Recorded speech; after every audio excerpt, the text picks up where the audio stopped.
देखिए, एक हिंदी का मुहावरा है, खिसियानी बिल्ली खम्बा नोचे, और यही हो रहा है सदन में।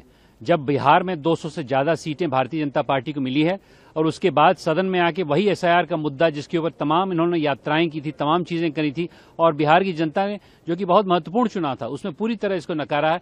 इसमें विपक्ष को समझ जाना चाहिए कि विकसित भारत के लिए हम संग्राम कर रहे हैं।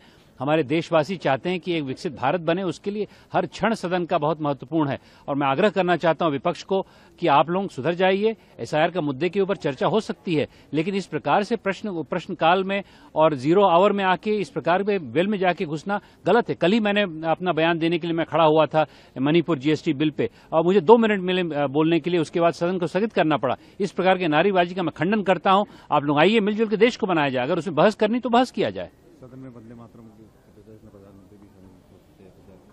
वंदे मातरम बहुत महत्वपूर्ण सब्जेक्ट है। देखिए दोस्तों, मैं तो एक क्रांतिकारी क्षेत्र से आता हूं, मैं पूर्वांचल से आता हूं। वहां मंगल पांडे और लक्ष्मीबाई उठे थे 1857 में, और वंदे मातरम का जो एक नारा है वो भी सन्यासी रिवोल्ट जो हुआ था बहुत पहले बंगाल में, उसी से प्रेरित है। और आनंद मठ, जो कि बहुत महत्वपूर्ण किताब है, जिसको अंग्रेजों ने पहले दबाया और उसके बाद मैं समझता हूं कांग्रेस ने दबाया, और इसीलिए वंदे मातरम पे बहस बहुत महत्वपूर्ण है।